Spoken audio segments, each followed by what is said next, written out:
Press the Lord. नावाचं देवाचे तुमची खूप महिन्यानंतर देव आपल्याला दाखवलं. आज सकाळी 3 गावं दाखवले, त्यातलं एक गाव मी केलं, ते दुसरं गाव आहे, आता तिसरं गाव करायला याच्यानंतर जाणार आहे. प्रियानो, जो देवाच्या नियंत्रणामध्ये राहतो ना, देव त्याचा उपयोग केल्याशिवाय राहत नाही. ख्रिस्ती म्हणवणाऱ्या विश्वासणाऱ्यांनी सर्वप्रथम या गोष्टीची तपासणी करणं गरजेचं आहे. प्रभू माझ्या बरोबर आहे का? तो जर तुमच्या बरोबर आहे ना, तुम्हाला जगातली कोणतीही शक्ती प्रभूच्या नावापासून, प्रभूच्या आशीर्वादापासून वेगळं करू शकणार नाही. पण जर आम्हाला आमच्या ख्रिस्ती जीवनामध्ये प्रभू माझ्या बरोबर आहे का हे जर माहीत नसलं, तर तो विश्वासणारा प्रभू म्हटलं जीवन धोक्याचं जीवन जगत आहे. धोक्याचं जीवन म्हणजे नरकात जाणारं जीवन नाही जगत, तो स्वर्गात जाण्याविषयीचं शंकेचं जीवन त्याचं आहे. ज्याने पण प्रभू येशू ख्रिस्तावर विश्वास ठेवलाय ना प्रियांनो, तो विश्वासणारा नाशासाठी नाही. त्या विश्वासणाऱ्याचा नाश कधी होणार नाही, कदापि होणार नाही. कारण ज्या देवावर विश्वास आहे ना, तो देव त्याला स्वीकारितो आणि तो देव त्याचं रक्षण करण्याच्या हेतूने सेवकांच्या द्वारे प्रार्थनेच्या माध्यमातून भेटी घेतो. आलो ना उन्हामध्ये, मी कडक उन्हामध्ये आलो ना, किती भयानक ऊन आहे. यांनो साऱ्या रस्त्याने मला जसं माझ्या भोवती कूलर सारखे मला थंडी हवा लागत होती. खरं सांगतो तुम्हाला, उन्हामध्ये मी जरूर आलो, मी नाकारीत नाही, पण मला देवाने उन्हातून मी आलोय याचा अहसास होऊ दिला. देव माझ्या बरोबर आहे याचं हे प्रमाण आहे की तो माझं संरक्षण करतो. म्हणून भक्तीला सुरुवात करण्याअगोदर आपण प्रार्थनेने देवाचं आदर स्वागत करू, त्याला उंचावू, त्याला बोलवू. ये प्रभू, आज तुला आपल्या प्रिय लोकांना काय सांगायचं आहे, काय बोध करायचा आहे, ते आत्म्याने आणि खरेपणाने आपल्या लोकांपर्यंत. म्हणून कोण करेल प्रार्थनासाठी ते आश्विनी करतील.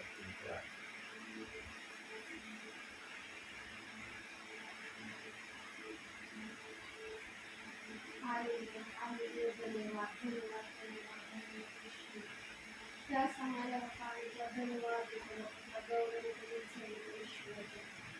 महान आहे देव. आम्हाला असं म्हणतो पाचपर्यंत प्रवास धन्यवाद देतो. आणि एवढं म्हणून आपण कोणत्या प्रकारची इजा होऊ दिली त्याबद्दल धन्यवाद.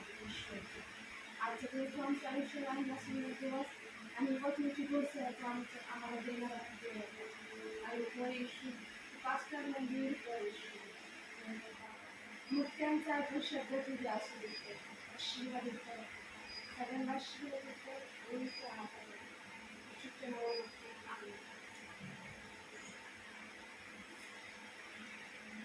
प्रियांनो,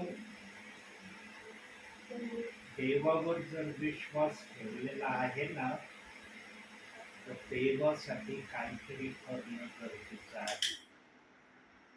जे पण आम्ही करण्याचा हेतू उद्देश ठेवू, त्याच्यामध्ये आम्हाला माहिती मिळाली पाहिजे की मी प्रभू बरोबर आहे किंवा प्रभू माझ्या बरोबर आहे. ज्याला ख्रिस्ती जीवनामध्ये प्रभू माझ्या बरोबर आहे किंवा नाही याची जर समज मिळालेली नसेल, अंतिम समयामध्ये योएल संदेशाने हर पृथ्वीवरल्या विश्वासणाऱ्यांसाठी एक अभिवचन दिलेलं आहे आणि ते अभिवचन या समयामध्ये पूर्ण होत आहे. गीत गायची काय या.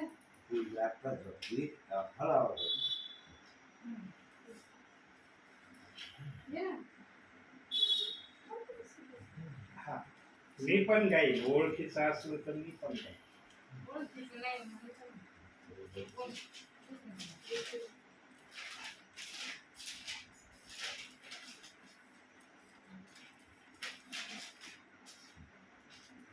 हमको मिली है शांति प्रभु तेरे उदार मन से। हमको मिली है शांति प्रभु तेरे उदार मन से। याद तुझे करते हैं हम अपने जीवन भर में। याद तुझे करते हैं हम अपने जीवन भर में। हमको मिली है शांति प्रभु तेरे उदार मन से। हमको मिली है शांति प्रभु तेरे उदार मन से। सुनकर तेरा नाम हम करते हैं प्रणाम। सुनकर तेरा नाम हम करते हैं प्रणाम। टूटे सारे बंधन करूँगा मैं वंदन। टूटे सारे बंधन करूँगा मैं वंदन। क्योंकि तू महान है। क्योंकि तू महान है। हमको मिली है शांति प्रभु तेरे उदार मन से। हमको मिली है शांति प्रभु तेरे उदार मन से। खून बहाया है पाप को धोया है। खून बहाया है पाप को धोया है। तू ही मेरा दाता तू ही मेरा दाता। तू ही मेरा दाता तू ही मेरा दाता। तू ही मेरा सब कुछ है। तू ही मेरा सब कुछ है। हमको मिली है शांति प्रभु तेरे उदार मन से। हमको मिली है शांति प्रभु तेरे उदार मन से। राह तो लंबी है साथी तू ही है। राह तो लंबी है साथी तू ही है। तू ही मेरा दीपक तू ही मेरा रक्षक। तू ही मेरा दीपक तू ही मेरा रक्षक। तू ही मेरा सब कुछ है। तू ही मेरा सब कुछ है। हमको मिली है शांति प्रभु तेरे उदार मन से। हमको मिली है शांति प्रभु तेरे उदार मन से। प्रभु तेरे उदार मन से। प्रभु तेरे उदार मन से। जीवन मिलिया मिलिया आशीष तेरी। तेरी रे बरकत आई आई है खुदा। ओ जीवन मिलिया मिलिया आशीष तेरी।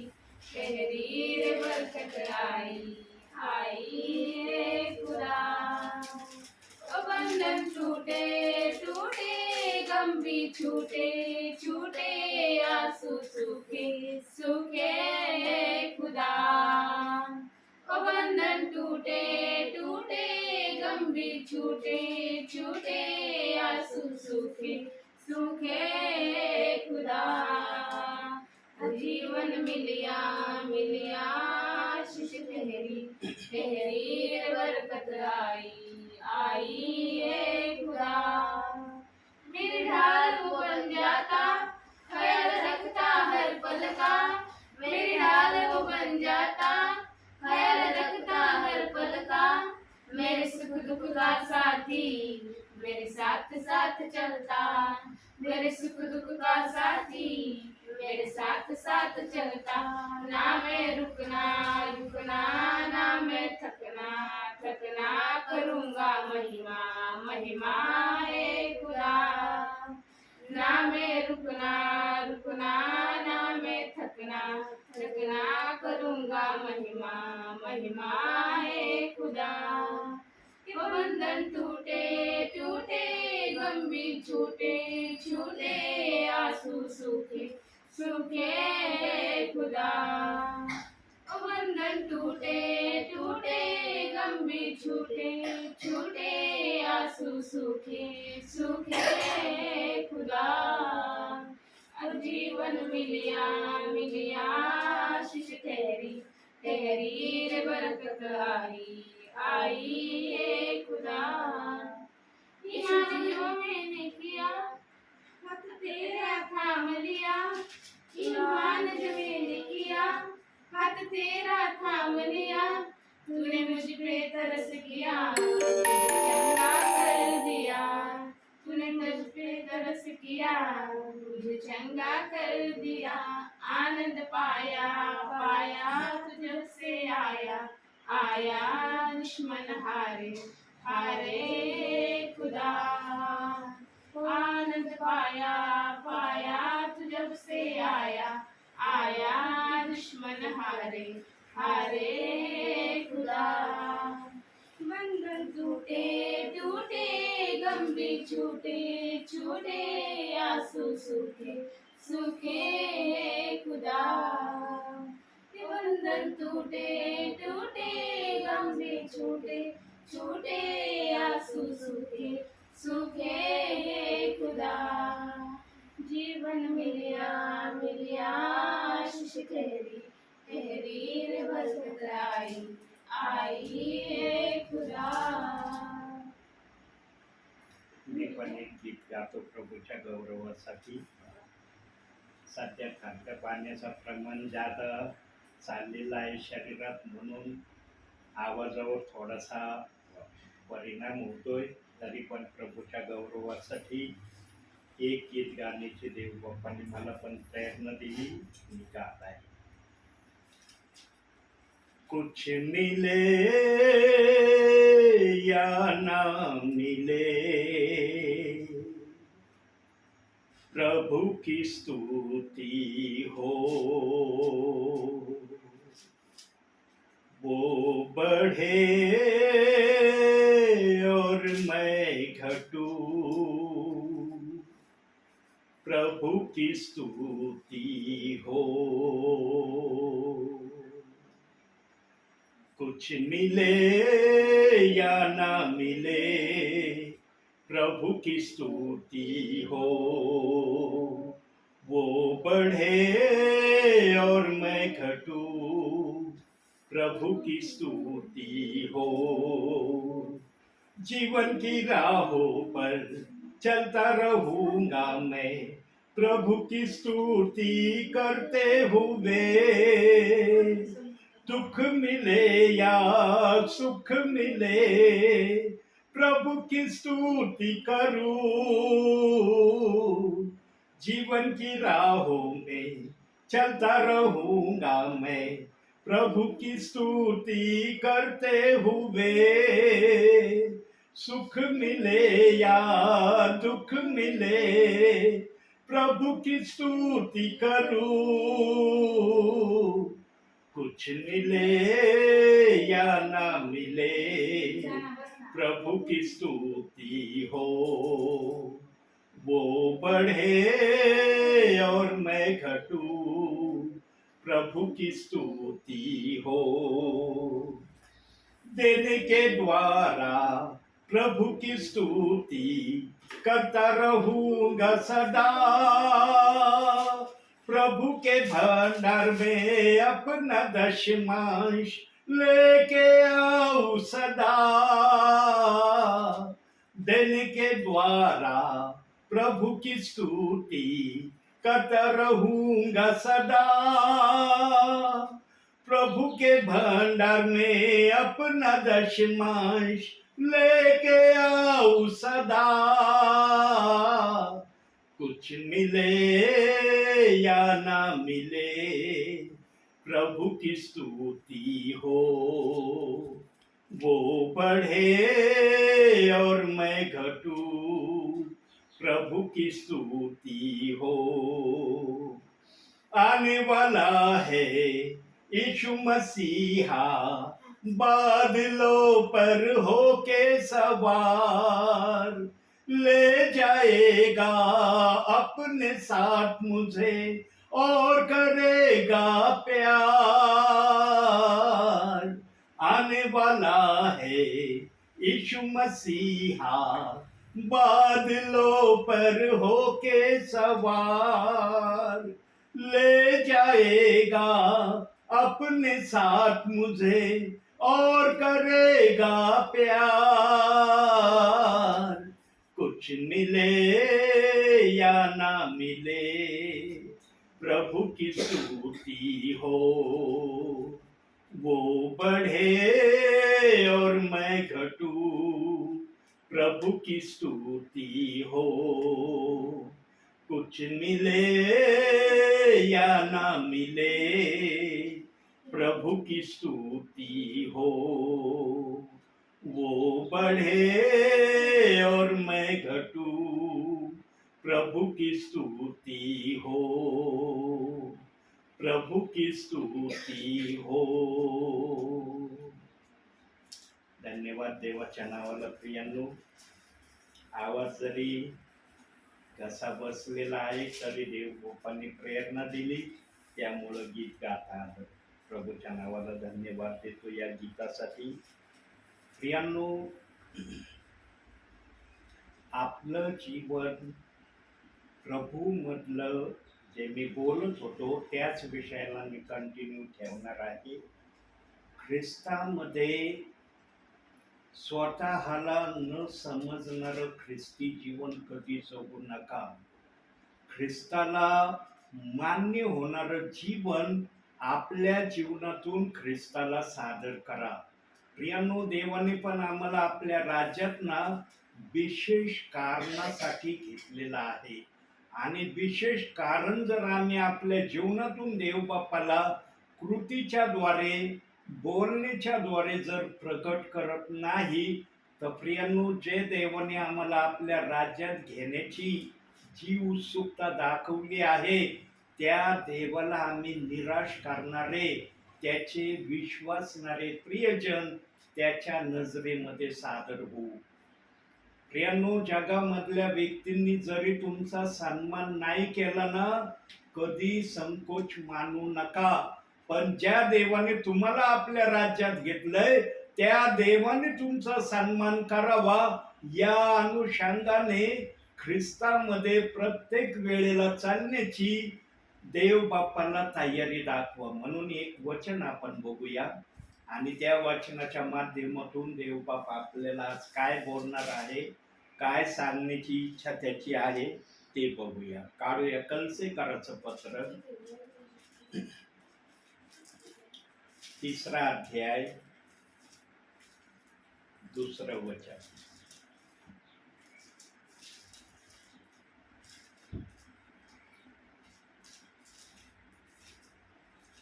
फिलिप्पे कराच्या नंतर एफेस, फिलिप्पे, कलसे,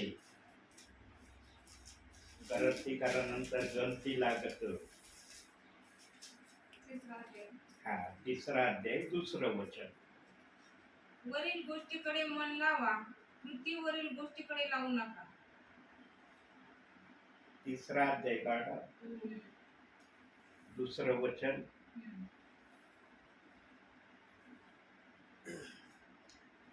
ख्रिस्तामध्ये ज्ञानाचे व बुद्धीचे सगळे ठेवे गुप्त ठेविलेले आहे. हे शब्द नाही त्याच्यात.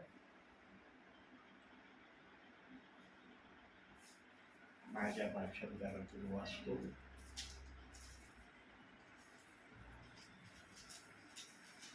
कलसेकराचंच पत्र, 3रा अध्याय आणि 2रं वचन.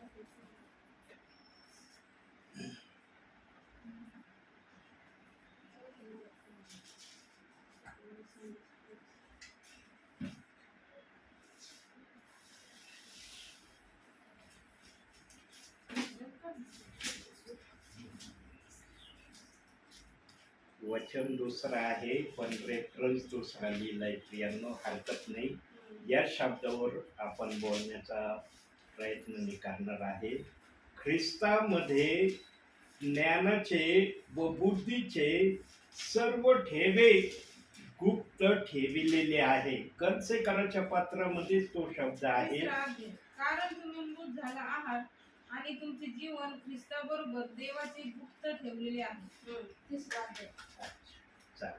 तिसरा अध्याय 3 वचन. बरं. आपले जीवन जो ख्रिस्त प्रगट केला जाईल तेव्हा तुम्हीही त्याच्या बरोबर गौरवात प्रगट केले जाईल. सॉरी, कंसेकराचं पत्र दुसरा अध्याय 3रं वचन बघा. दुसरा अध्याय 3रं वचन. त्या ख्रिस्तामध्ये ज्ञानाचे व बुद्धीचे सर्व गुप्त निधी आहेत. हा, अध्याय चुकीचा लिहिला, वचन गलत लिहिलं. जे 2-3 लिहायला पाहिजे होतं 3-2 केलं, म्हणून ते वचन त्या ठिकाणी आलं नाही. प्रियांनो, ख्रिस्तामध्येच शारीरिक जीवनाचा पण आशीर्वाद आहे आणि ख्रिस्तामध्येच आत्मिक जीवनाचा पण आशीर्वाद आहे. पण हे आशीर्वाद काही प्रमाणात गुप्त आहेत, काही प्रमाणात उघड आहेत. आता जे गुप्त आहेत ते गुप्त का ठेवले? कारण त्या गुप्त आशीर्वादाचा आशीर्वाद आम्हाला प्रभूच्या दरबारात जेव्हा आम्ही जाऊ तेव्हा आम्हाला आत्म्याने तो आशीर्वाद त्या ठिकाणी देवबाप देणार आहे. प्रियांनो, पृथ्वीवर आम्हाला जे ज्ञान देवबापाने देण्याचं ठरवलेलं आहे त्या ज्ञानाला प्राप्त करण्यासाठी आम्हाला श्रम करणं गरजेचं आहे. बायबल वाचणं गरजेचं आहे, प्रार्थना करणं गरजेचं आहे. या 2 प्रक्रियेच्या श्रमांनी आम्हाला देवबाप ज्ञान दिल्याशिवाय राहणार नाही. ज्ञान प्राप्त करण्यासाठी प्रियांनो आम्ही प्रभू बरोबर नेहमी त्याच्या संपर्कात असणं गरजेचं आहे आणि त्याचा आत्मा आमच्या हृदयाशी सतत बोलणारा आहे याचा आम्हाला प्रत्येक वेळेला क्षणाला अनुभव आलेला पाहिजे. प्रियांनो, आज ख्रिस्ताच्या जीवनामध्ये काही जण या जीवनाच्या विपरीत गोष्टीने किंवा विपरीत रस्त्याने आज प्रभूमध्ये चाललेले आहेत. प्रियांनो, असे मी काही विश्वासणारे पाहिले आहेत आणि आजही पाहत आहे. असं नाही की भूतकाळात पाहिले ते आता वर्तमान काळामध्ये दिसत नाही. आजही काही विश्वासणारे असे आहेत की ते बायबलला हात लावित नाही, बायबलला ते स्पर्श करत नाही. बायबलचं एक वचन वाचणं त्यांच्याच्याने शक्य होत नाही. ही प्रक्रिया कोणाला अशा प्रकारे करण्यासाठी प्रज्वलित करते? ज्यांच्या बरोबर देवाचा आत्मा बातचीत करत नाही, देवाचा आत्मा त्यांच्या बरोबर राहत नाही, त्यांनाच बायबलला हात लावणे किंवा बायबलचं वचन वाचणे या गोष्टी फार जड किंवा कठीण वाटतात. ख्रिस्तामध्ये आल्यानंतर आमचं पहिलं ध्येय आणि उद्देश देवाचं वचन वाचणं असलं पाहिजे. आम्हाला जर ज्ञानाच्या ठेव्यापर्यंत जायचं असेल, जे वचन आज आमच्यासाठी देवाने पाठवलं की ज्ञानाचे आणि बुद्धीचे सर्व ठेवे प्रभूने गुप्त ठेवलेत, काही उघड केले आहेत, ते आम्हाला कळले पाहिजे. गुप्त ठेवे जरी आम्हाला प्रभूने दाखवले नाही ना, काही संकोच नाही त्याच्यामध्ये, पण जे ज्ञानाचे ठेवे आमच्यासाठी ठेवले आहेत ते जर आम्हाला भेटले नाही तर आम्ही कोणत्या ख्रिस्ताला आमच्या जीवनामध्ये घेऊन चाललो? कोणत्या ख्रिस्तामध्ये आम्ही आमचं जीवन ख्रिस्तामध्ये व्यतीत करत आहोत? हे आपल्या स्वतःला प्रथम विचारणं गरजेचं आहे. प्रियांनो, ख्रिस्ती जीवन ख्रिस्ताबरोबर अनुभव घेण्याचं जीवन असलं पाहिजे.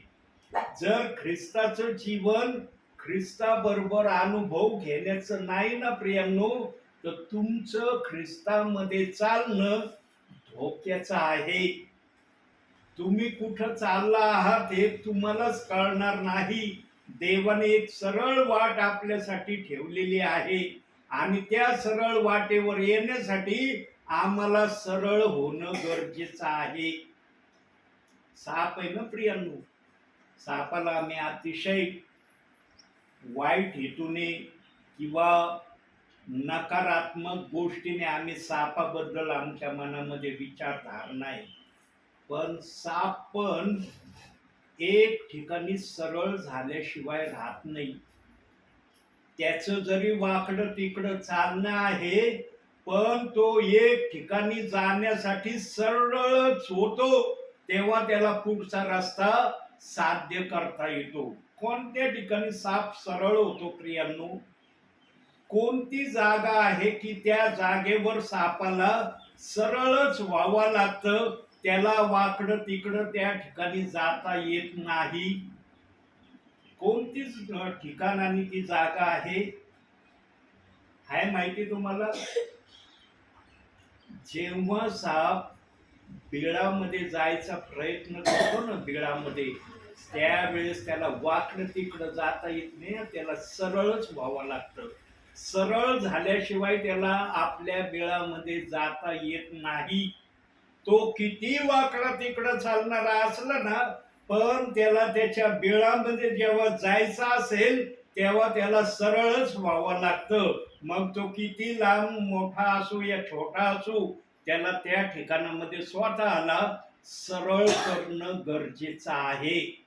प्रियांनो, आम्ही जर प्रभूमध्ये आहोत, प्रभूमध्ये जर चालणारे स्वतःला म्हणतो, आमचं जीवन प्रभूमध्ये सरळतेने आम्ही जगत आहोत का? कारण स्तोत्र संहितेमध्ये सांगितलंय, परमेश्वराचे वचन सरळ आहे. देवाचं वचन जर सरळ आहे ना प्रियांनो, तर देवाचं वचन सरळ होणाऱ्या लोकांना देव बाप्पाने समजू द्यायचं ठरवलेलं आहे. जे सरळ नाहीत प्रियांनो, त्यांना कदापिही देवाचं वचन समजणार नाही. आणि जे सरळ होण्याच्या प्रक्रियेमध्ये आहेत, त्यांच्यासाठी देव बाप्पाने स्वर्गाचा दरवाजा उघडा ठेवलेला आहे. जे सरळ नाहीत प्रियांनो, त्यांच्यासाठी स्वर्गाचा दरवाजा आजही बंद आहे. म्हणून योएल संदेश त्याला आपल्या समयामध्ये जे दर्शन दिसलं होतं, त्या दर्शनामध्ये त्याने देवाला एक विनंती केली आणि ती विनंती आजच्या समयामध्ये आम्हाला फार आशीर्वाद देणारी विनंती होत आहे. कोणती विनंती बघू या वचनातून. योएल या संदेशाचं पुस्तक, होशेच्या पुस्तकानंतर दानियल, होशे, त्यानंतर योएली, 2रा अध्याय, 28वं वचन. यानंतर असे होईल की मी मनुष्य मात्रावर आपल्या आत्म्याचा वर्षाव करीन, तेव्हा तुमचे पुत्र व तुमच्या कन्या संदेश देतील, तुमच्या वृद्धास स्वप्ने पडतील, तुमच्या तरुणास दृष्टांत होतील. तुमच्या तरुणास काय होतील? दृष्टांत होतील. काहीतरी देव बाप त्यांना असं दाखविल की जे कधी त्यांच्या जीवनामध्ये त्यांनी अनुभवलं नसेल. प्रियांनो, योएल संदेश त्यांनी जी भविष्यवाणी आमच्यासाठी केलेली आहे, तरुण आणि तरुणींसाठी विशेष करून देव बाप्पाकडे जो आशीर्वाद मागितला, त्या आशीर्वादाला या समयामध्ये देव बाप्पाने देण्याचं ठरवलंय. या समयामध्ये तो आशीर्वाद त्या तरुणांसाठी, तरुणींसाठी देव बाप काही ठिकाणी प्रगट करत आहे. पण हा आशीर्वाद त्यांच्यावरच प्रगट होत आहे जे वचनामध्ये आहेत, जे वचनाप्रमाणे करतात, वचनाप्रमाणे वागतात, वचनाप्रमाणे कृती करण्याची प्रक्रिया देव बाप्पाला दाखवतात. प्रियांनो, आजही देव बाप्पाची तुमच्याकडं फार करुणामय अंतःकरणाने देव बाप तुमच्याकडे पाहत आहे. आजही पाहत आहे बरं का. माग जे देवबाप बोललेलं आहे ती प्रक्रिया देवबापाची आजही तशीच आहे जशी तुम्ही ऐकली होती. आता तुमच्या ते ध्यानात आहे किंवा नाही हे मला माहिती नाही, परंतु देवाच्या ध्यानामध्ये मनामध्ये आजही तुमच्यासाठी तेच संकल्प आहेत जे संकल्प त्या समयात देवबापाने सांगितले होते. प्रियांनो, बायबलमध्ये असं लिहिलंय, एका विश्वासणाऱ्याच्या द्वारे संपूर्ण घराण्याचं तारण देवबाप करायला समर्थ आहे. एका विश्वासणाऱ्याच्या द्वारे त्या संपूर्ण घराण्याचं तारण देवबाप आजही करत आहे. आणि देवबापाची हीच इच्छा आहे की माझ्या हाताने घडलेल्या मनुष्याला मी आपल्या इच्छेप्रमाणे आपल्या ठिकाणी पाहण्याची अपेक्षा करतो. ते तुमच्या आमच्यासाठी नाही, अखिल जगातले जेवढे पण परिवार आहेत, जेवढे विश्वासणारे आहेत, त्या सर्वांच्या संबंधाने देवबाप्पाची हीच अपेक्षा आणि इच्छा आजही आहे की त्यांनी देवाचं ऐकावं आणि ऐकावंच नव्हे तर ऐकल्याप्रमाणे करावं. प्रियांनो, तुम्ही मागील दिवसामध्ये देवाने जे तुम्हाला सांगितलं होतं, जी आशा अपेक्षा तुमच्याकडे देवबाप्पाने प्रगट केली होती, ती आशा अपेक्षा तुम्ही जर त्या समयामध्ये देवबाप्पाला करून दाखवण्याच्या अनुषंगाने प्रयत्न केला असताना आज तुम्ही आत्मिक जीवनामध्ये कोणत्या लेवलला देवबाप्पाने तुम्हाला पोहोचवलं असतं ना, ते तुम्हाला पण कळलं नसतं. तुम्हालाही स्वतःला विश्वास बसला नसता की खरोखर देवबाप्पाने आम्हाला आत्मिक जीवनामध्ये या लेवलला आणलंय. पण प्रियांनो, तुम्ही आजही त्या गोष्टीमध्ये स्वतःला देवासमोर सादर करण्यामध्ये कुठंतरी कमी भरत आहात. कुठंतरी तुम्ही आपली कमीपणाची भावना देवबाप्पाला आजही व्यक्त करत आहात. प्रियांनो, देवबाप ज्यांच्याशी जे करार करतो ना, जे बोलणं करतो ना, देवबाप ते बोलणं पूर्ण केल्याशिवाय थांबत नाही. बघा, माझ्या ध्यानामनात नव्हतं, माझ्या संदेशाच्या टॉपिक मध्ये हे जे तुम्ही ऐकत आहात याविषयीचं मनन मी केलेलं नाही, पण देवबाप्पाच्या स्मरणामध्ये आजही ती गोष्ट तुमच्यासाठी त्याने राखून ठेवलेली आहे, ज्या गोष्टीची देवबाप तुमच्याकडे अपेक्षा करतोय. प्रियांनो, जीवनामध्ये कधी प्रभूला निराश करू नका. प्रभूची भावना कधी दुखवू नका. प्रभू तुमच्याकडे पाहून प्रसन्न होईल या अनुषंगाचं ख्रिस्ती जीवन जगा. जगावर तेवढंच प्रेम करा प्रियांनो, जेवढं प्रेम आमच्या येशू ख्रिस्ताने करायला सांगितलं आहे. जगावर तेवढं प्रेम करू नका जेवढ्या प्रेमाकडे पाहून देवबाप तुमचा द्वेष करेल. बघा, याचा संदर्भ बघू आपण. याकोबाचं पत्र 4था अध्याय 4थं वचन. बघा काय म्हणतंय ते वचन.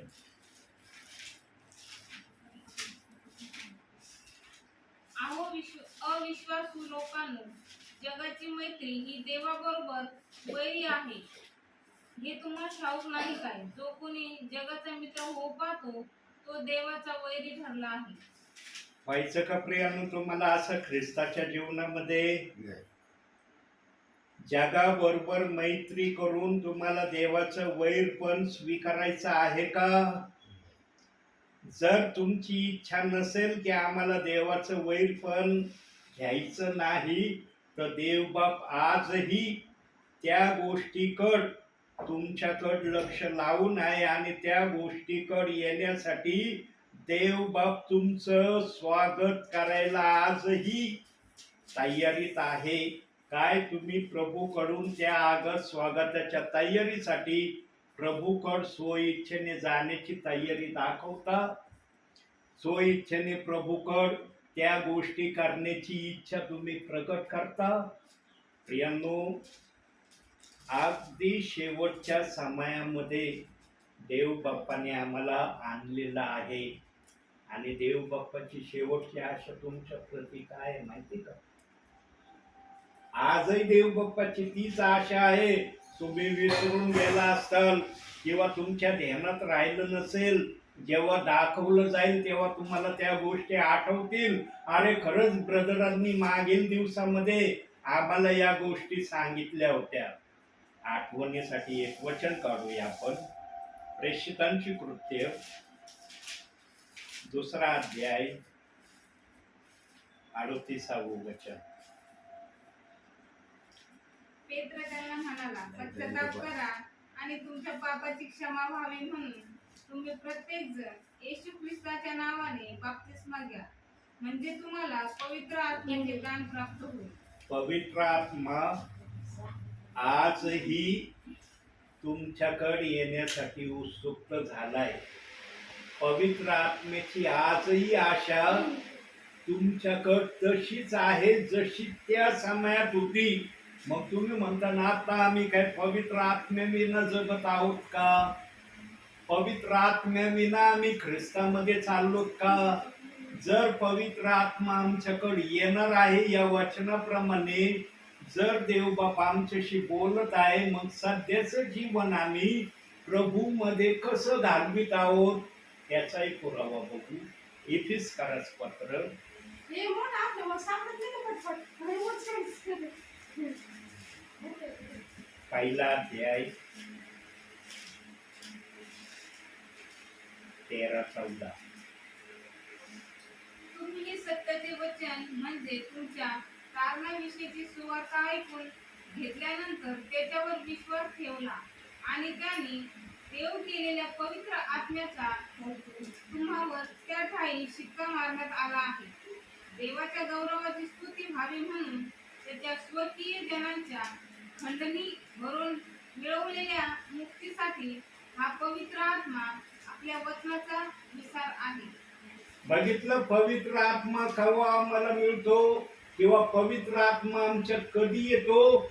ज्या वेळेला आम्ही सत्याचं वचन ऐकतो, सत्याची सुवार्ता ऐकतो. प्रियांनो, बायबल मध्ये देवाने पण सत्याची सुवार्ता ठेवलेली आहे आणि ती सत्याची सुवार्ता ज्यांना ऐकण्याची संधी मिळते त्यांच्यासाठी तिथं शब्द ठेवलाय की त्यांना पवित्र आत्मा याचा शिक्का त्यांच्या कपाळावर मारण्यात आलाय. पवित्र आत्मा त्यांच्या अवतीभोवती आहे, पण तो पवित्र आत्मा कार्य करणारा व्हावा. त्या पवित्र आत्म्याने आपली समक्षता आमच्या मधून इतरांवर प्रगट होण्यासाठी पेत्राने सांगितलेली पेंटिकॉस्टच्या दिवसाची सुवार्ता आमच्यासाठी आशीर्वादाचं कारण आहे. पण आज या वचनाला धरून विश्वासणाऱ्यांनी, सेवकांनी गलत अफवा त्या वचनाची आणली. हा बाप्तिस्मा घेतला तर मग आम्ही जो पहिला घेतला तो काय झालाय? प्रियांनो, देवाच्या वचनाला नाव ठेवण्याचा आम्हाला अधिकार नाही. देवाने जसं पण वचन दिलंय तसं आम्हाला स्वीकारणं गरजेचं आहे. आम्ही वचनाची तडजोड करू नये. देवाने 2 वचन ठेवले, दोन्ही माना. देवाने 10 वचन ठेवले असते, आम्हाला 10ही वचन मानावं लागले असते, कारण देवाने ते आमच्यासाठी दिलंय. आम्ही ते पाळावं म्हणून दिलंय. आम्ही त्या वचनाचा न्याय करावा म्हणून नाही दिलं. आज जे कोणी बायबलच्या 2 बाप्तिस्म्याच्या वचनाविषयी आडखळलेत किंवा वचनाविषयी दुर्भाषण करतेत, ते वचनाचा काय करत आहेत आजच्या समयाला? न्याय करत आहेत, न्याय. आम्ही एकाला मानू, एकाला मानणार नाही. बहुसंख्य जण म्हणतात ना, आम्ही बाप्तिस्मा घेतला ब्रदर, आता बाप्तिस्मा घेणार नाही. मग देव बाप्पाने बाप्तिस्मा घ्यायची जर त्या वचनात आज्ञा दिली तुम्ही जर घेत नाही तर तुम्ही न्याय करता का नाही त्या वचनाचा? यानं आम्हाला न्याय करायला नाही सांगितलं, आम्हाला आज्ञा पालन करायला देव बाप्पाने सांगितलंय. तुम्ही किती वेळेस बाप्तिस्मा घेतला, देवाच्या नजरेमध्ये देव जर एक म्हणतोय ना, तर ते कसं एक आहे ते देवाला माहित आहे. तुम्ही फक्त कृती करत राहा.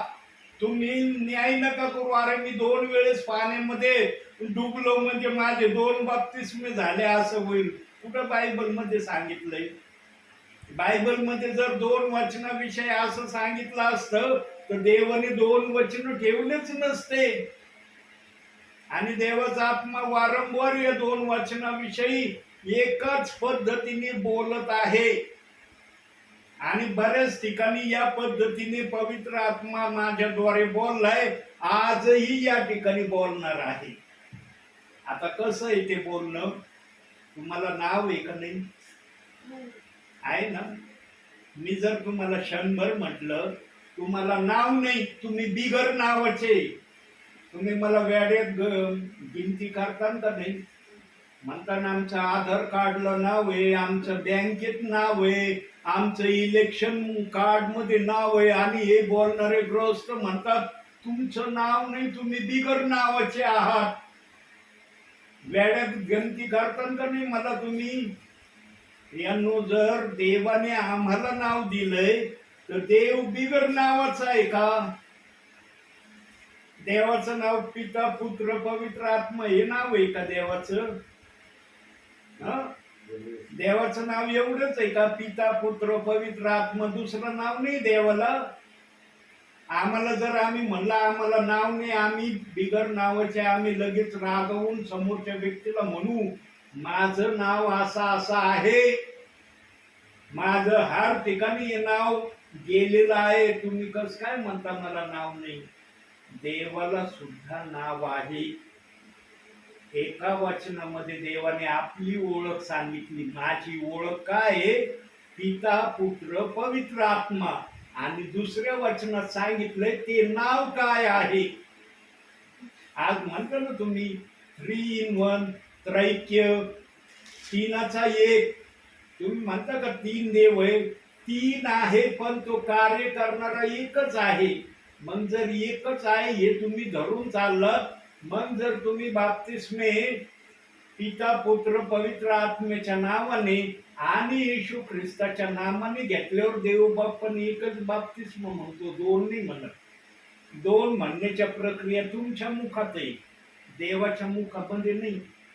देवाच्या मुखात जर 2 प्रक्रिया असते तर देवाने 2 वचन ठेवलेच नसते. आणि एक वचन बघूया आपण, इफिसकारास पत्र 4 अध्याय 5वं वचन. हे देवबाप बोललंच नसता वचनामध्ये. एक प्रभू, एक विश्वास, एक बाप्तिस्मा, एक देव सर्वांचा पिता, तो सर्व असून सर्वव्यापी व सर्वांमध्ये आहे. सगळ्या ठिकाणी एकच शब्द वापरलाय ना. बाप्तिस्मेचा देखील एकच शब्द वापरलाय. तिथं म्हणलंय का 2 बाप्तिस्मे? 2 वचन आहेत, पण देवाचा आत्मा एकच बाप्तिस्मा ग्राह्य धरतो. पिता पुत्र पवित्र आत्म्याच्या नावाने जेव्हा बाप्तिस्मा होतो तेव्हा देव कोणत्या स्वरूपाचा आहे किंवा देवाचं अस्तित्व काय आहे ते पिता पुत्र पवित्र आत्म्याच्या द्वारे आम्हाला कळतं. आणि मग हे जे अस्तित्व आहे, या अस्तित्वाचं नाव प्रेषितांची कृत्य 2 अध्याय 38व्या वचनामध्ये त्याने आपलं नाव सांगितलंय. प्रभू येशू ख्रिस्ताच्या नावाने बाप्तिस्मा घ्या म्हणजे तुम्हाला पवित्र आत्म्याचे दान प्राप्त होईल.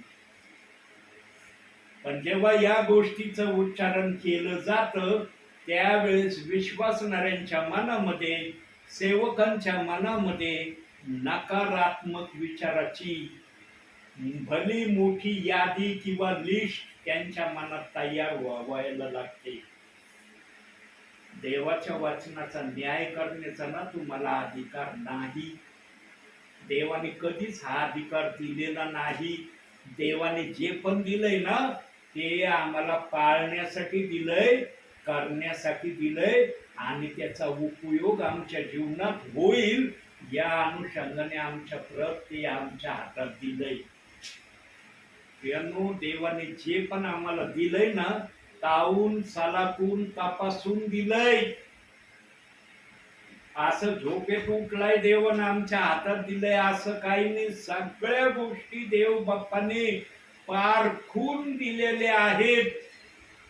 प्रियांनो, भूत देखील आहे ना, भूत एक देव आहे मान्य करतात. एक देव, भूतांना देखील एक देव आहे या गोष्टीला ते मान्यता देतात. पण आम्ही जे प्रभूच्या स्वरूपाचे आहोत, प्रभूच्या इच्छेने आम्ही तयार झालेले आहोत, आमच्यामध्ये ती वृत्ती नाही. आम्ही एक बाप्तिस्मा म्हणायला आजही 2 बाप्तिस्म्याच्या वचनाला मान्य होत नाही. 2 ठिकाणी 2 वचन दिले, आम्ही 2च म्हणतो. आजही आमच्यामध्ये एक म्हणण्याची वृत्ती आजही आलेली नाही. काही जणांमध्ये आली, त्यांनी ते करून दाखवलंय, पण काही जण आजही त्या वृत्तीमध्ये उतरलेले नाही. यांनो, देवाने जर तुम्हाला आपल्या इच्छेने त्याच्या राज्यात घेतलंय, तर त्याला संतोष कसा होईल याचा नेहमी विचार करा. मला काय माहिती झालंय किंवा मी काय ऐकलंय याच्यावर विश्वास ठेवू नका. ज्याला पुरावा नसतो ना प्रियांनो, त्याच्यामध्ये खोटेपणा असतो. पण ज्याच्यामध्ये पुरावा असतो ना, त्याच्यामध्ये सत्यता असते. आणि खोटं आहे ना, मनुष्याला लवकर आपल्या जीवनामध्ये येण्यासाठी हरकत न घेता तो प्रक्रिया करतो. पण खऱ्याला 10 वेळेस तपासण्याचा प्रयत्न करतो. खरंच हे खरं आहे का? खरंच असं आहे का? याच्यामध्ये खरंच हा अंश गुण आहे का? सगळ्या गोष्टीची तपासणी केली जाते. तेव्हा कुठं खऱ्याकडं विश्वासणारा सेवक येण्याचा प्रयत्न करतो. ज्यांना ज्यांना प्रेषित 2:38 वचनाची सत्यता देवाच्या आत्म्याने कळू दिली, ते प्रियजन प्रेषित 2:38 वचनाप्रमाणे प्रभूकडे आले आहेत. त्यांनी त्या नामाने बाप्तिस्माही घेतलेला आहे. विश्वासणारे काही सेवक आजही त्यांना नाव ठेवत असतील, अरे यांनी जो बाप्तिस्मा घेतला होता त्या बाप्तिस्म्याच्या विरोधात प्रेषित 2:38चा बाप्तिस्मा पेत्राच्या वचनामुळे घेतलाय. म्हणून काही जण म्हणतात आम्ही पेत्राला देव मानायचं का येशूला देव मानायचं. काही जणांचा आजही प्रश्न उभा आहे. प्रियांनो, जो मासे धरणारा अनपढ निरक्षर, ज्याला देवाच्या वचनाची काही माहिती नव्हती, त्याच्यामध्ये पवित्र आत्मा आला म्हणून त्यांनी हे सर्व केलं. आम्हाला तरी वाचता येतंय म्हणून आम्हाला थोडं बहुत वचन कळतंय. पण 12 शिष्य अनपढ होते, काही लिहिता वाचता येत नव्हतं. त्यांना स्वतःच्या नावाची सही देखील करता येत नव्हती. पण त्या 12 जणांनी असं कार्य जगामध्ये केलं की जगातल्या लोकांनी त्या 12 जणांची साक्ष दिली. काय साक्ष दिली बघूया आपण. प्रेषितांची कृत्य 17वा अध्याय 6वं वचन.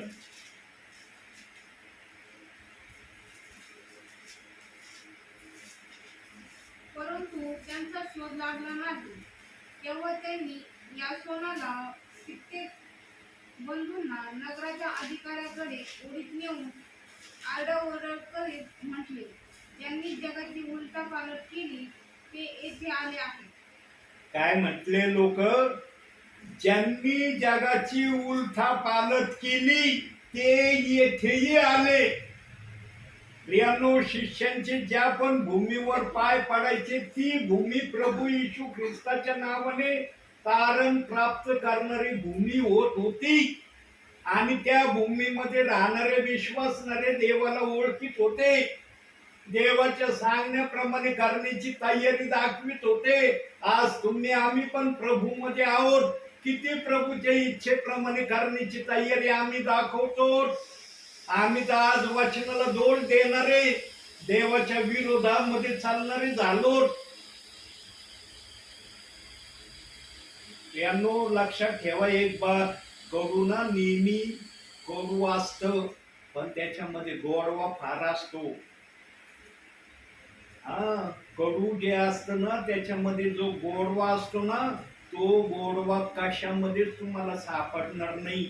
पण कडू जे असतं ना ते 100% सत्य असतं.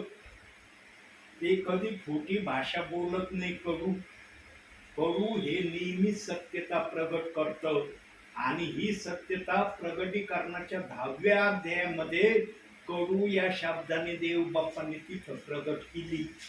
आणि तिथं देव बाप म्हणला की हे पुस्तक तू खाशील, ते तुला सुरुवातीला कडू लागल, पण नंतर तुला ते मधासारखं गोड लागल.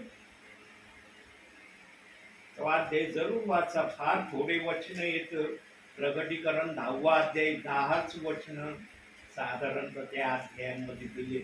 ध्यान देऊन ते वचन वाचा. यांनो, खऱ्याला मरण नसतं, खरं खरं असतं. खरं कधी खोटं बोलत नाही आणि खरं प्रगट झाल्याशिवाय राहत पण नाही. का देवाच्या वचनाची सुवार्ता अंतिम समयापर्यंत देवबाप सांगण्याची तयारी करतोय? कारण ज्यांच्या नावावर देवबाप्पाने जीवनाच्या पुस्तकात जे लिहिलंय ना, ते त्यांच्याकडून झाल्याशिवाय देवबाप्पाच्या आत्म्याला शांती मिळणार नाही. आम्ही जर देवाची कुठली गोष्ट करत नाही ना एखादी, त्या ठिकाणी देवाचा आत्मा आमच्यासाठी तसा प्रसन्न राहत नाही जसा प्रसन्न राहण्याची तो आमच्याकडे अपेक्षा करतो. त्यांनी ज्या घटना, ज्या विधी आमच्यासाठी लिहिलेत ना, आम्ही जगात येण्या अगोदर त्या गोष्टी होणारच, त्या झाल्याशिवाय राहणार नाही. आणि या समयामध्ये त्या लगबगीने पूर्ण होण्याच्या तयारीत आहेत. या समयामध्ये जो पण सेवक ज्या पण ठिकाणी सेवेला जातोय ना प्रियांनो, शेवटचा समय त्या विश्वासणाऱ्यासाठी, परिवारासाठी देवबाप देत आहे की आता तरी तुम्ही ऐकून शहाणे व्हा. डोक्यामध्ये जे असेल ना, काय मी सेवक आहे, यांना प्रार्थना करण्याशिवाय आणि संदेश सांगण्याशिवाय हे सेवक प्रगटच होऊ शकत नाही. चांगली गोष्ट आहे, तुमच्या मनामध्ये जी भावना, इच्छा तुम्ही सेवकांसाठी ठेवली, चांगली गोष्ट आहे. पण तुम्ही जे ऐकता ते करण्याच्या इच्छेमध्ये स्वतःला तुम्ही आणलंय का? कोणताही सेवक काही ना काही देवाचा निरोप सांगितल्याशिवाय राहत नाही. निरोप कसाही असू द्या, पण तो ऐकणाऱ्यांसाठी आहे की तुम्ही हे करावं किंवा तुम्ही असं असावं.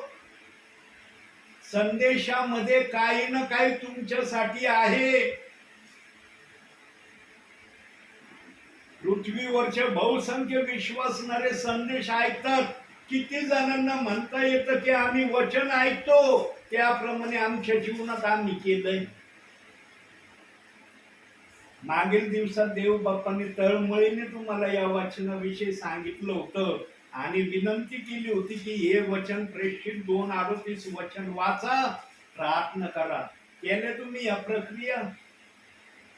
आज प्रभूच्या उपस्थितीमध्ये तुम्हाला म्हणता येतं, ब्रदर, देवाचा आत्मा जे मागील दिवसात तुमच्या मुखातून बोलला होता की हे वचन वाचा, प्रार्थना करा, आजपर्यंत आम्ही हे वचन वाचतो आणि प्रार्थना करतो, पण देव बाप्पाने आम्हाला तसं उत्तर दिलं नाही जशा उत्तराची आम्ही आशा देव बाप्पाकडे करतो.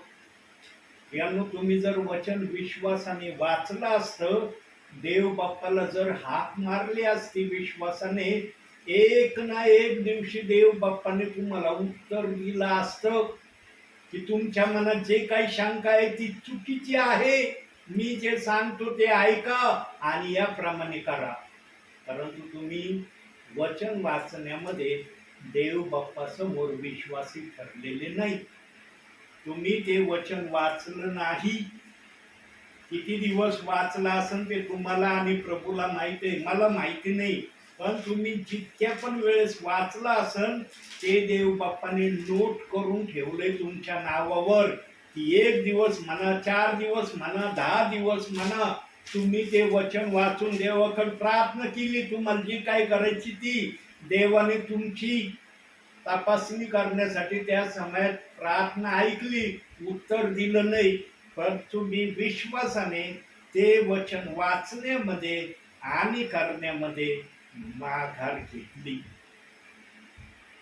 जीवनामध्ये सगळ्या गोष्टीची माघार घ्या, वचन वाचण्याची माघार कधीच घेऊ नका. आम्हाला उत्तर मिळू नाही मिळू, अरे देवाचा आदेश आहे हे वचन वाचायचं, प्रार्थना करायचं. मी माझी भोळी बाबडी देव बाप्पाला मला काय सांगायचं ते मी सांगेन. आब्रामाला देव बाप म्हणला होता, म्हातारपणात तुला मुलगा देईल. आब्रामने म्हणला, हो माझं शरीर म्हातारं झालं, मी म्हातारपणात कस काय मुलगा बघन, 100व्या वर्षी मला कस काय मुलगा होणं शक्य आहे, माझं तरुणपणाचं अस्तित्व सगळं लयास गेलंय, म्हातारपणामध्ये माझ्यामध्ये तरुणपण कुठून येणार. आमचं शरीर म्हातारं होतं, आत्मा म्हातारा नाही होतो बरं का. ध्यानात ठेवा, जो आत्मा देवाने आमच्या हृदयात ठेवलाय ना, तो आत्मा कधी म्हातारा होत नाही, तो जसा आहे तसाच राहतो. आमचं शरीर फक्त म्हातारं का होतं, कारण आदामाने या शरीराला म्हातारपण गाठण्यासाठी पापामध्ये घेऊन गेलेला आहे. आदामाने जर पाप केलं नसतं ना, तर आदामही 1000 वर्षांमध्ये म्हातारा झाला नसता, जसा आहे तसाच राहिला असता. आणि देवाचा संकल्प एदेन बागेमध्येच पूर्ण झाला असता. 1000 वर्ष जे प्रभू या पृथ्वीवर राहण्यासाठी आला होता, तो संकल्प देवाचा पूर्ण होऊन देव आनंदी झाला असता. पण देवाचा हा संकल्प आजही पूर्ण झाला नाही, म्हणून देवाने आता हा संकल्प लवकर पूर्ण करण्यासाठी जे जे निवडलेले प्रियजन आहेत त्यांच्याकडे दासांना पाठवून वचन देव बाप सांगून घेत आहे. जे तुम्ही वचन ऐकता ना प्रियांनो, त्या वचनामध्ये तुमच्यासाठी आशीर्वाद आहे. हे वचन बिना आशीर्वादाचं नाहीये. बघा एक वचन बघू, यशायाचं पुस्तक 55वा अध्याय 11वं वचन. बघा काय म्हणतंय वचन. त्याप्रमाणे माझ्या मुखातून निघणारे वचन होईल, ते माझी इच्छा पूर्ण केल्या वाचून व ज्या कार्याकरता मी ते पाठवले ते केल्या वाचून मजकडे विफल होऊन परत येणार नाही. देवाचं वचन देवाकड कधीच विफल होऊन येत नाही. देवाचं वचन विश्वासणाऱ्यांकडून सफल होऊन देवाकडे ते जातं. देवाने स्वतः सांगितलं, माझं वचन कधी विफल होऊन माझ्याकडे येत नाही. देवाने जर आपल्या वचनाची एवढी खात्री आम्हाला सांगितली आहे, तर देव बाप हे करायला समर्थ आहे. देव बाप असंच करून घेण्यास समर्थ आहे. फक्त आम्ही त्याप्रमाणे करण्यासाठी तयार आहोत का, याच्याकडे परीक्षण करणं गरजेचं आहे. विश्वासणाऱ्याने जर वचनाप्रमाणे स्वतःला देवासमोर आणला असतं ना प्रियांनो, तर देवाची इच्छा केव्हाच पूर्ण झाली असती. पण मनुष्याने देवाच्या सांगण्याप्रमाणे न वागण्याची तयारी एदेन बागेमध्येच प्रगट केली. या पृथ्वीवर 2च जण होते जे देवाच्या स्वरूपामध्ये आले होते. त्यांनी देवाची इच्छा अमान्य करण्याची प्रक्रिया एदेन बागेमध्ये प्रगट केली.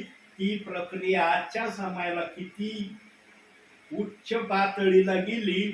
आज पापाची पातळी कोणत्या हद्दीपर्यंत आहे हे तुम्हाला थोडक्यात तरी माहिती आहे. वचनाला कधी जीवनामध्ये नाकारू नका. वचनाविषयी कधी जीवनामध्ये अविश्वास प्रगट करू नका. यानो जो कोणी वचनाविषयी अविश्वास दाखवतो, वचनाला नाकारतो, तो स्वर्गामध्ये जाण्यासाठी मी तयार नाही याची प्रक्रिया देव बाप्पाला दाखवितो इनडायरेक्टली. पण देव बाप्पा आजही म्हणतो तुझी इनडायरेक्टली जी प्रतिक्रिया आहे ना ती मी नाकारतो. तुला मी स्वर्गात घेण्यासाठी सेवकांच्या द्वारे तुला निरोप देईन. आलोय ना उन्हामध्ये तुमच्या घरी, आलोय ना. आहेत ना साक्षीदार तुम्ही ती ब्रदर. फार कडक उन्हात तुम्ही आमच्या घरी प्रेयरला आलात. देवाने अगोदर तुमच्या मनाची तयारी केली. तेव्हा मला म्हणलं जा बाळा त्या ठिकाणी सगळी व्यवस्था मी केली. तू गेल्यावर त्या ठिकाणी माझ्या इच्छेप्रमाणे माझे विश्वासणारे करतील. तुम्ही म्हणले का ब्रदर तुम्ही आलात उन्हातून, आम्हाला काय वचन ऐकायचे किंवा प्रार्थनेला बसायची इच्छा नाही, म्हणले का? का नाही म्हणले? तुम्हाला का बंदी होती का असं बोलण्याची? पण तुमच्या मनाची, तुमच्या अंतःकरणाची सर्व तयारी प्रभूंनी केली. प्रभू जिथं भेटायला जातो ना त्या विश्वासणाऱ्याला पूर्णपणे आपल्या नियंत्रणात घेतो. तेव्हा तिथं जातो तो. तेव्हा सेवकाला म्हणतो जा माझी इच्छा आहे त्या ठिकाणी मला काहीतरी करायचंय. एक ठिकाणी देव बाप्पाने आपली इच्छा पूर्ण केली. मला जे 3 ठिकाणं दाखवले, एक ठिकाणी इच्छा पूर्ण झाली देव बाप्पाची. दुसरं ठिकाण हे आहे. आता तिसरं ठिकाण यानंतर मी जाणार आहे. मला प्रभूने जे दाखवलंय तेच मी करणार आहे. त्याच्या व्यतिरिक्त मी काही करणार नाही. मग या प्रक्रियेसाठी मला किती वेळ प्रभूच्या सानिध्यामध्ये प्रभूची सेवा करावी लागणार याची मी चिंता करत नाही.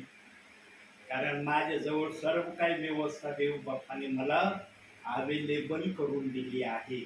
माझ्या समोर अडखळणं काही नाही की ज्या अडखळणाला पाहून मी म्हणन प्रभू या अडखळणामुळं मला तुझी सेवा करता येणार नाही अशी शंका माझ्या मनातच केली नाही.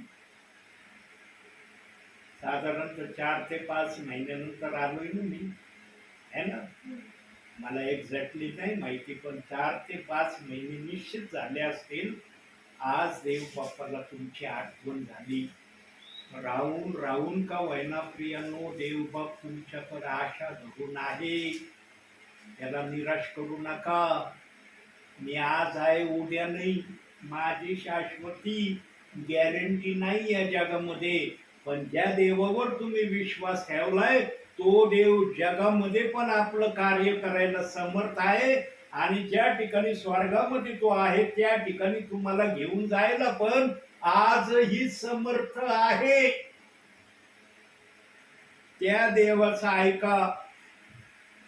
इथून माग ज्या प्रक्रिया केल्या नाही त्या प्रक्रिया आजच्या दिवसापासून करण्याची तयारी दाखवा आणि खऱ्या विश्वासाने दाखवा. माणसाला दाखवण्यासाठी करू नका, देवाला दाखवण्यासाठी करा. जेव्हा देवाला दाखवण्यासाठी करताना तेव्हा तुमच्याकडून माघार हा शब्द येणार नाही. पण माणसाला दाखवण्यासाठी जर करताना कोणत्याही समयाला तुम्ही माघार घेताल हे मी खात्रीने सांगतो. आजच्या दिवसानंतर प्रेषितांची कृत्य 2रा अध्याय 38वं वचन विश्वासाने वाचायचं. 1 मिनिटाचीच विश्वासाची प्रार्थना करायची. 1 शब्दाचीच करा. देव नाही म्हणत 1 घंटेची प्रार्थना करा मग मी ऐकन. 1 शब्दाची विश्वासाची प्रार्थना करा. वचन वाचल्यावर फक्त हात जोडून एवढं म्हणा देव बाप्पा हे वचन काय आहे मला समजावून सांग. आमेन. एवढं जरी शब्द तुम्ही विश्वासाने बोलत राहिले ना 24 तासामध्ये एकदा प्रार्थना करायला देवाने सांगितलंय. देवने म्हणला प्रत्येक वेळेला बायबल हातात घ्यायचं हेच वाचायचं प्रार्थना करायची. देवाने जो शाप दिलाय ना काम करण्याचा देव बाप्पाच्या ध्यानामध्ये आहे की मी मनुष्याला काम करण्याचा शाप दिलाय. आहे ना काम करण्याचा शाप. स्त्रियांना घरगुतीचं काम करण्याचं आहे. जे मनुष्य आहे त्यांना शेतामध्ये ऑफिसमध्ये कंपनीमध्ये काम करण्याचं आहे ना शाप. यानो देव आपला शाप कधी विसरत नाही.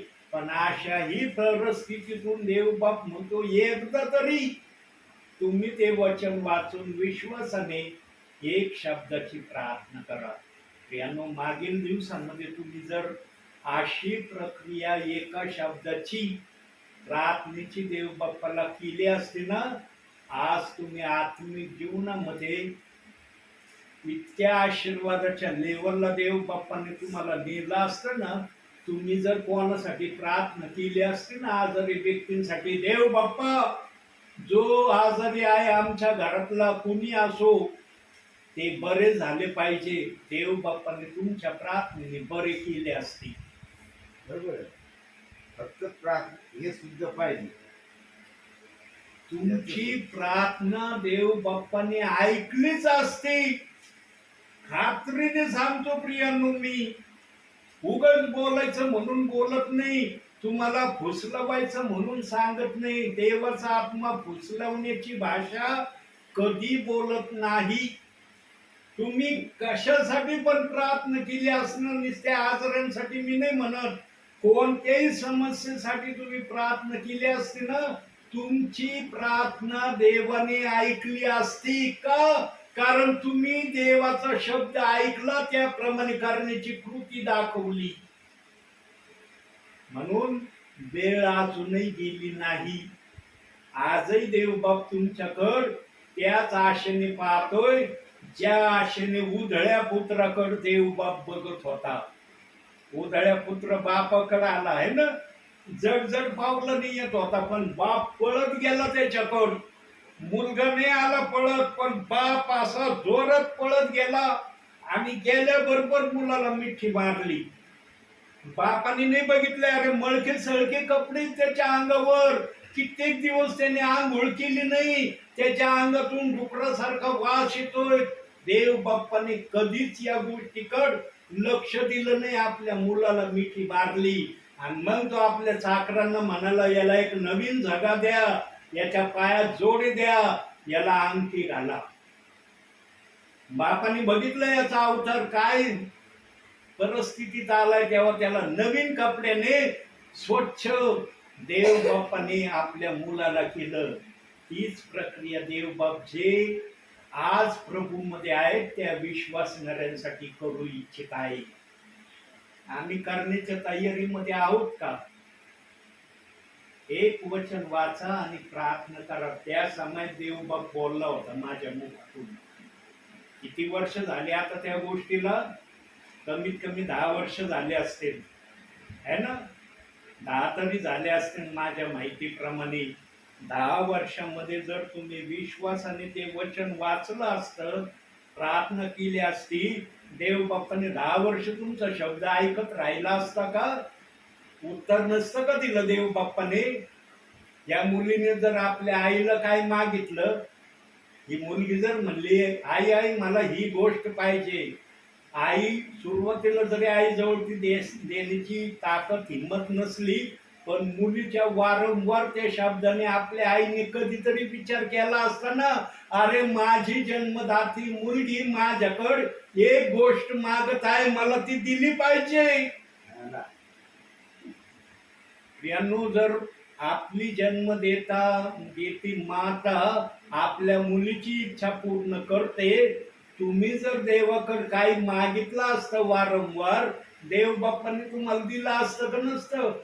देव बाप म्हणला असतं, कशाला मागते माझ्याकडं, मी तुला देऊ शकत नाही, ते देण्याचं माझ्याजवळ सामर्थ्य नाही, तू व्यर्थ मागत आहेस माझ्याकडं, असं म्हणला असतं का देव बाप? म्हणून प्रियांनो, आजच्या दिवसानंतर तुमच्या जीवनाचा टर्निंग पॉइंट देवाला दाखवा. देवाला दाखवा, माणसांना नका दाखवू. देवाला टर्निंग पॉइंट दाखवा. देव बाप्पा, मागील दिवसात मी तुझं ऐकलं नाही, पण आजपासून मी तुझं ऐकते आणि त्याप्रमाणे करते. 24 तासात एकदा प्रेषितांची कृत्य राहील का ध्यानात? हे शब्द नाही राहिले तर लिहून घ्या. आणि जर नाही तुम्ही लिहिलं, आठवलं नाही तर मला फोन करा, मी तुम्हाला फोनवरून सांगन की कोणतं वचन वाचायचं. यांनो, विश्वासाने हे करा. आजही देवबाप तुमच्यासाठी तेच आशीर्वाद घेऊन उभा आहे जो मागील दिवसामध्ये उभा राहिला होता. त्याचे आशीर्वाद बदली झाले नाही. तो दिल्याशिवाय त्याला चैन पाडणार नाही. फक्त तुम्ही घेण्याच्या तयारीमध्ये देव बाप्पाकडे येण्याची आजपासून देव बाप्पाला तयारी दाखवा. म्हणून आजच्या या छोट्याशा संदेशातून देव बाप तुम्हाला आणि मला भरपूर आणि भरपूर आशीर्वाद देऊ. आमेन. डोळे बंद करा. कुणी डोळे उघडायचे नाही प्रार्थनेमध्ये. देव बाप्पाने आदेश दिला ना डोळे बंद ठेवायचे तर बंदच ठेवायचे प्रियांनी. काही सेकंद आपण शांत राहू, मग आपण प्रार्थना करू.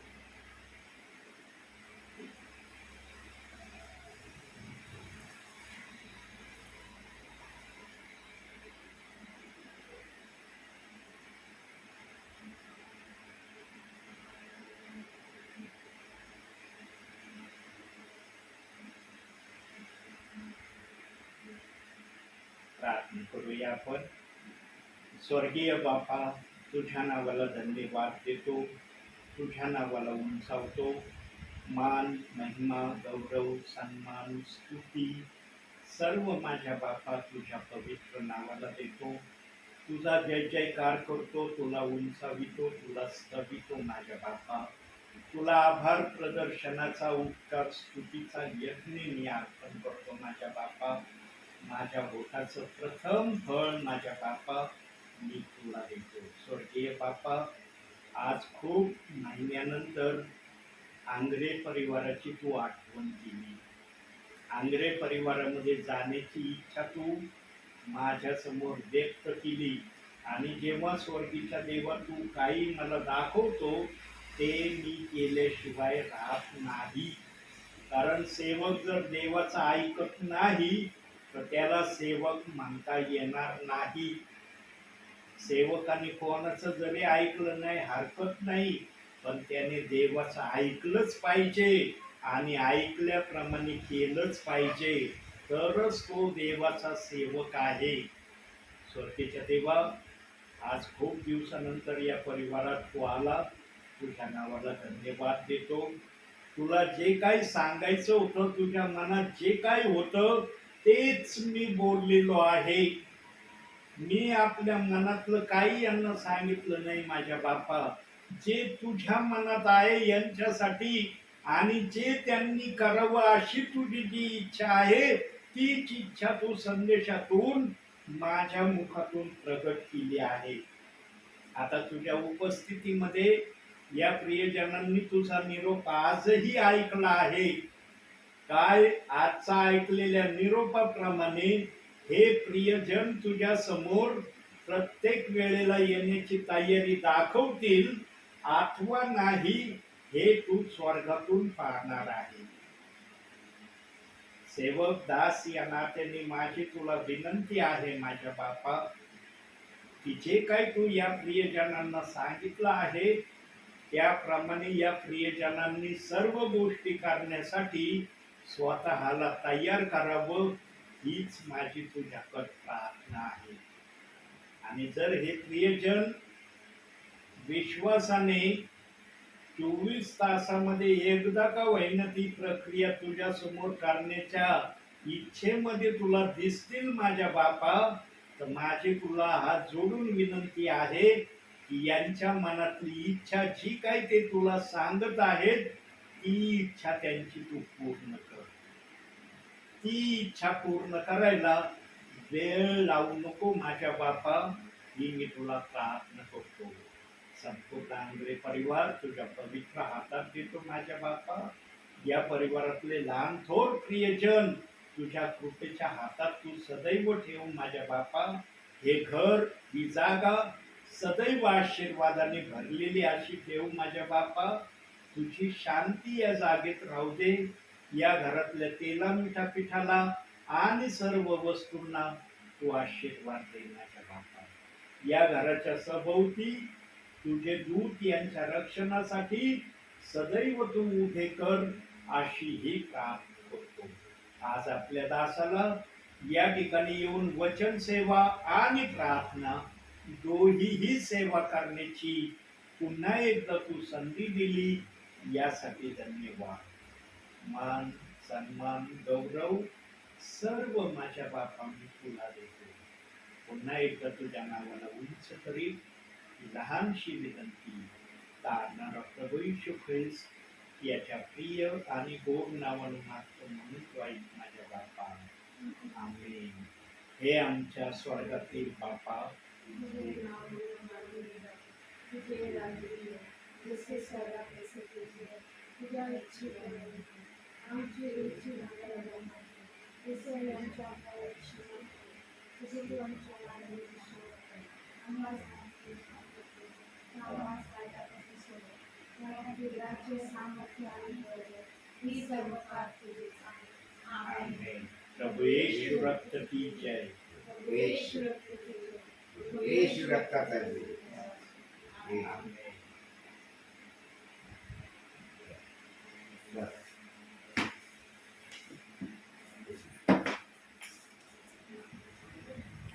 Praise the Lord. Praise the Lord. Praise the Lord. Praise the Lord. कबरात